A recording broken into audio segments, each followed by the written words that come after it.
So welcome back to Walking with Jesus, a devotional journey through books of the Bible. From Forest Hill Presbyterian Church, I'm Jason Van Bemmel.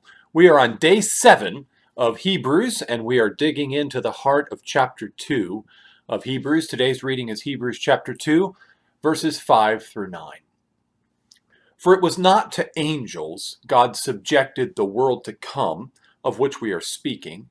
It has been testified somewhere, what is man that you are mindful of him, and the Son of Man that you care for him? You have made him a little lower than the angels. You have crowned him with glory and honor, putting everything in subjection under his feet.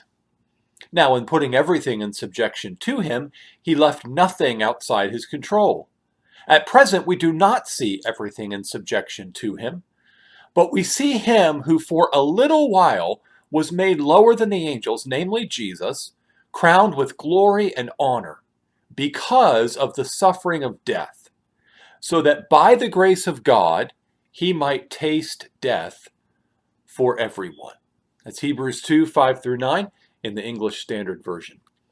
Well, I love the story of Robin Hood. I'm a history nerd and a literature teacher and love stories, and I love the story of Robin Hood. Now, contrary to many people, my favorite aspect of the Robin Hood story is not stealing from the rich and giving to the poor. Rather, I like the theme of the displaced ruler and the sinister usurper who is challenged by the bold, brave hero.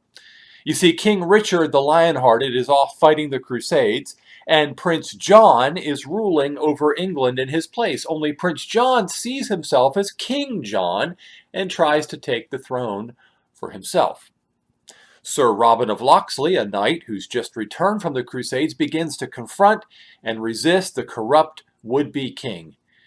He's removed from his rightful place as the Earl of Locksley and hides out with his band of men in the wilderness in Sherwood Forest and tries to make trouble for John, all the while seeking to restore Richard to his rightful place as ruler of England. This story resonates deeply with me because it echoes the story of creation's fall. Adam was created by God in his image as the rightful ruler over creation. God put everything under Adam's feet, leaving nothing outside of his control. Adam and Eve were to rule as vice regents over God's creation, over all creation. God said, "Be fruitful and multiply, fill the earth and subdue it, and have dominion over the fish of the sea and over the birds of the heavens and over every living thing that moves on the earth."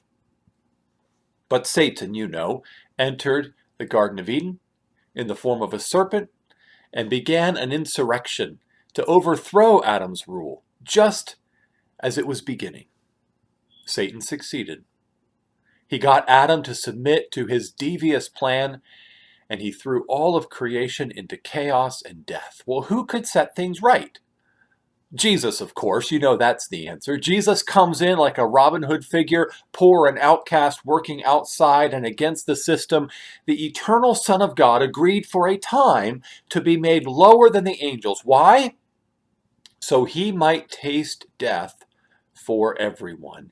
He came to take the curse upon himself and to defeat the devil by submitting to defeat and death himself.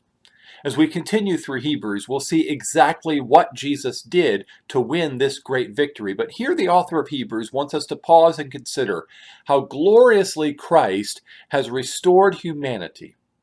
He tells us that now, while we do not see humanity ruling over all creation yet, we do see Jesus, who was humiliated and who tasted death for all, exalted with glory and honor above creation. We see him at the Father's right hand, crowned with the crown of the King of Kings and the Lord of Lords. He came and overthrew the usurper, restoring humanity to their rightful place of rule in himself. And that gives us cause to worship him and follow him. Well, thanks for joining us, and I hope you'll continue to follow along as we continue to work our way through Hebrews here on Walking with Jesus.